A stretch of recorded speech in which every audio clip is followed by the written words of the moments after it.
Hello everyone. With the official release of Chapter 1153 of One Piece, I'm kicking off a brand new series on the channel, a deeper analysis that uncovers all the secrets lost in translation. This content comes straight from a native speaker who really knows Japanese culture. Huge credit for this video goes to Roberto Rodriguez, the former official translator of the One Piece manga. If you enjoy this kind of content, don't forget to hit like, subscribe to the channel, and ring that bell so you never miss a thing. All right, let's dive in. Starting with Ida's introduction. From the very beginning, you could tell she was just playing around. Normally, when someone makes that Japanese sound, gao, and poses like that with their hands, they're trying to project an aggression they don't really have. The translation grrr is accurate, but the context is completely different. In other words, Oda intentionally set it up so that anyone glancing at her would immediately know she was just putting on an act. The whole story of Harold and Ida's relationship is absolutely beautiful. I was particularly struck by her motive, love, a theme that, as you know, isn't often addressed so directly in One Piece, at least not in this way.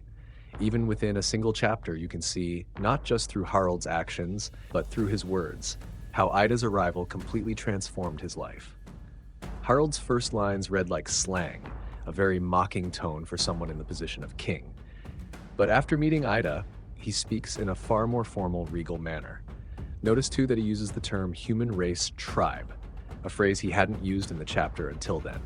That shows the respect he came to have for them thanks to Ida. It's lost in translation, but there's so much more respect and formality in Harold at the start of the chapter than after he meets Ida. Now let's move on to the surreal part. Blood-stained serpent?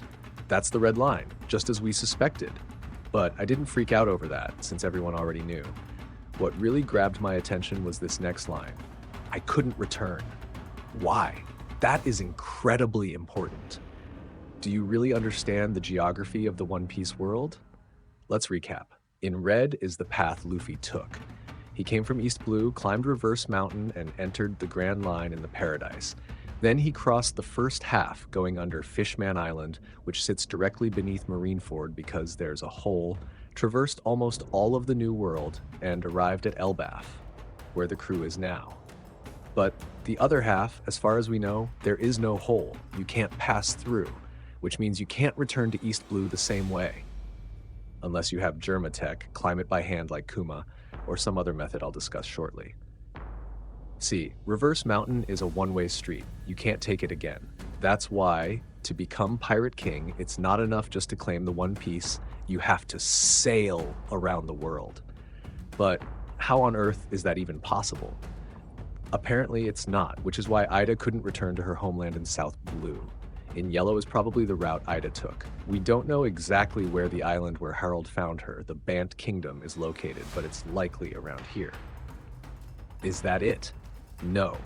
The other way to cross the Grand Line was the reason the God Valley incident even happened. You're completely insane. Oh yeah? Keep watching the video and I'll explain everything. This line really struck me, and some people outright found it problematic. We can't criticize culture emotionally. But realize the grandeur of Ida's words and thoughts here, and the brilliant parallel Oda drew between her size and Harold's. Likewise, she's a commoner not born in Elbaf, and he's the king of a nation with the purest possible bloodline, an ancient giant. Yet, she alone is worthy of being queen, because even if her beliefs cost her, and only her and her child, dearly, she remains unbreakable. Personally, I don't agree 100% with everything she said here, but I understand it. The parallels to our world are countless. I'm sure you know what I mean. And then comes the mystical girl, Astrida. Notice that in her introduction, she's only called daughter of an influential person, literally because it doesn't matter who her father is, just as it doesn't matter which giants forced her and Harold to marry.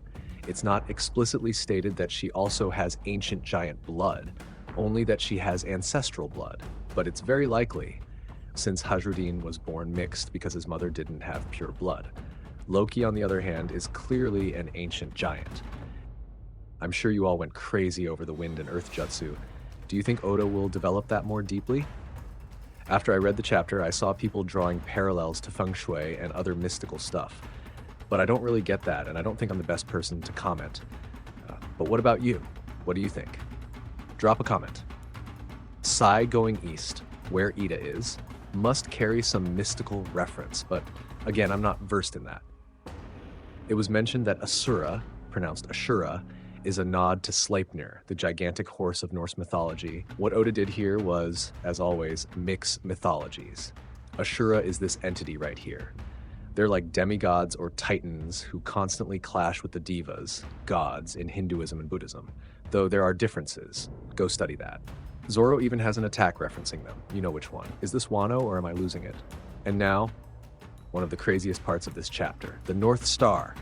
I was asked to check the databook Yellow to see if she's mentioned, and she is, though I'm not sure how much it ties into context.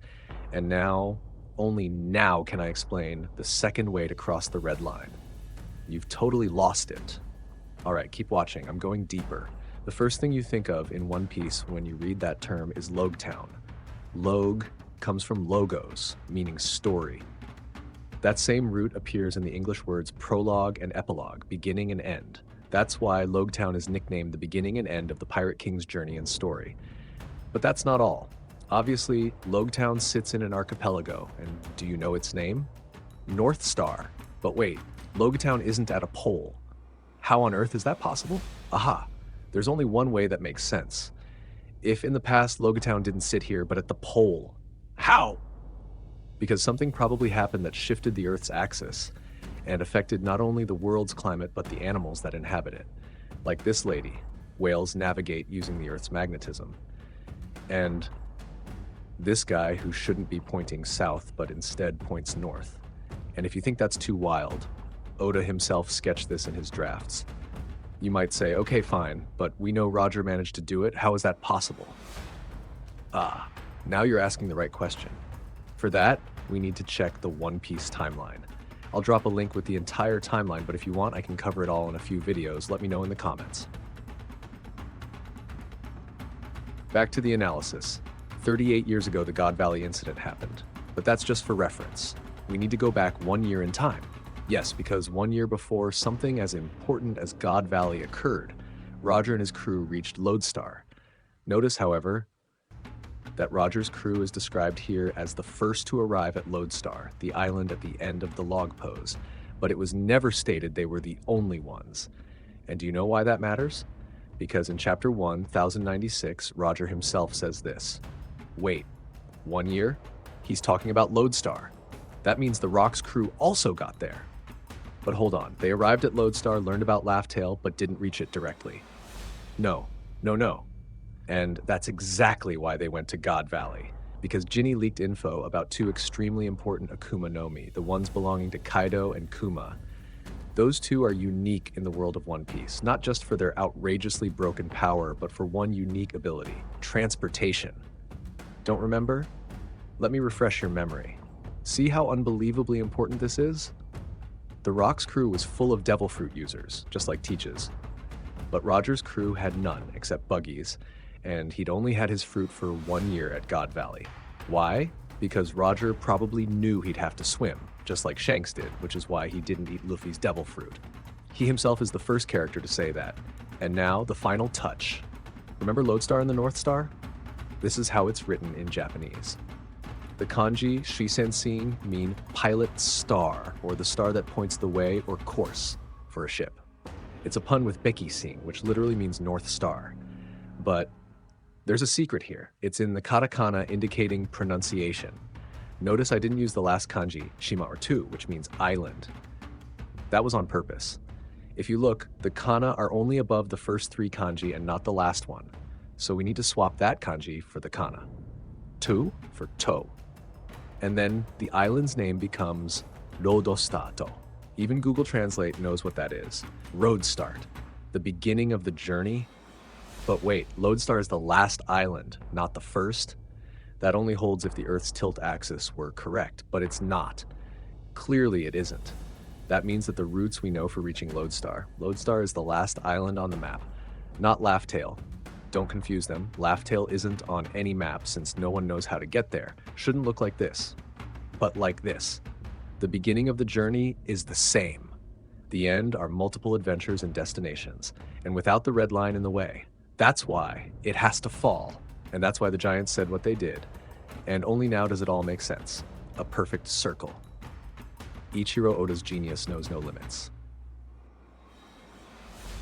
And to wrap up, I do believe that Oda works heavily with chapter numbers, so my prediction was this chapter would have something to do with drums because of the Drum Rockies, the mountains of Chopper's homeland, exactly 1,000 chapters ago.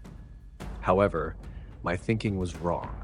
The 1,000 chapter connection isn't in the mountain's name, but in the mountain itself. Oda simply, 1,000 chapters later, recreated that scene, first with Luffy and now with Loki. But drum in Japanese is taiko, and it's written with 2 kanji, and the first kanji means son, and ko, as in Yamato's story, means child, offspring. And that is exactly what Loki is. After all, he was born in Orst Castle, which lies in the, yes, world of the sun. All right, folks, that was the analysis of a One Piece speaker and translator. If you enjoyed it, he's given me permission to bring you his analysis every week with things we only grasp in Japanese. I also want to know if you'd like the One Piece timeline in video form. I can bring that content too, but I'll need lots of likes for it since it's a very intensive project. If you liked the video, leave a like, subscribe to the channel, and ring the bell. See you next time. Thanks.